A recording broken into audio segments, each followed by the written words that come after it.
The spark. Inspired by the parable of the pearl of great price, Matthew 13:45-46, he worked with a sledgehammer every single day, breaking through thick concrete under gray skies. When the hammer rested, he picked up a heavy gas-powered chainsaw and cut through massive wooden beams. His hands were raw. His back throbbed. His boots were soaked constantly, and the cold crept in until he could no longer feel his toes. He had come there for a better life, but all he had found was exhaustion and a growing illness. Fever burned through him. His body was shutting down. Lying alone in a small, cold room, staring at the ceiling, he asked himself the hardest question: what now? Then he remembered a single moment. It had happened weeks earlier.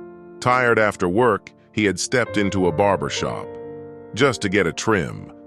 But as he watched the barber work, steady hands, calm energy, scissors dancing, a spark lit up in his chest. I would love to do this, he had thought.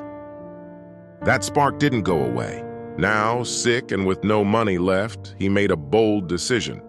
He left the construction job behind and returned to his hometown. With the last of his savings, he bought a cheap pair of clippers. He started cutting his brother's hair, his friends, his parents. The cuts weren't perfect, but he was learning, slowly, patiently. He took a 6-month barbering course, practiced day and night, and began knocking on barbershop doors. Over and over again, he was told no. No experience. We're full. Come back later. But he never stopped. One day, a kind-hearted woman gave him a chance. She hired him. On his very first day, a difficult client walked in. The young barber was nervous. His hands shook. Halfway through the cut, the client stood up, angry, shouting. He threatened to hit him. The barber tried to stay calm and called the owner for help. She didn't help. She fired him. He left humiliated, crushed, but not defeated. He remembered the spark, the dream. He knocked on more doors, again and again. Eventually, in a rough neighborhood, someone gave him another shot. The clients were loud. The pay was small. Some days he barely made enough to eat. But he kept cutting. He kept learning. At night, he studied barbers online, watched every video, every technique. One day, a professional reached out.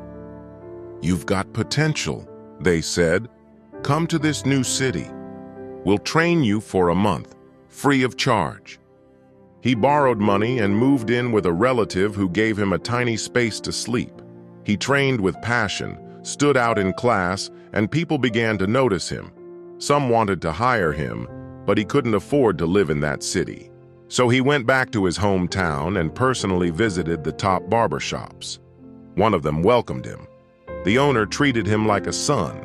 He found stability, purpose, rhythm. Life was good, but he knew it wasn't the end. One day he saw a post in a barber group. A shop in the very country where he had once broken concrete was looking for someone. His sister lived there. His heart raced. That place held pain, but maybe now it held purpose. He sold everything, gave up his clients, left behind the woman who had believed in him. He flew back, not with fear, but with quiet fire. His sister gave him her daughter's pink princess bed, barely a meter long, but he was grateful. He worked hard, saved every cent. Sometimes he skipped meals. Other days he only ate once, but he never lost the spark. After 8 long months, a local barber offered him a partnership. "Let's open a barbershop," he said. They shook hands. At first, the shop was quiet. Bills stacked up, doubt whispered, but his partner kept encouraging him. "Give your best, treat every client with love, the rest will come." And it did. People began lining up. The chairs were always full. The shop became a home. And the boy who once swung a hammer and slept with cold feet now held shears with steady hands and a heart full of peace. Just like a man who gives all he has for a single perfect pearl. He had sold everything for a dream, and in the end, he found something worth more than gold.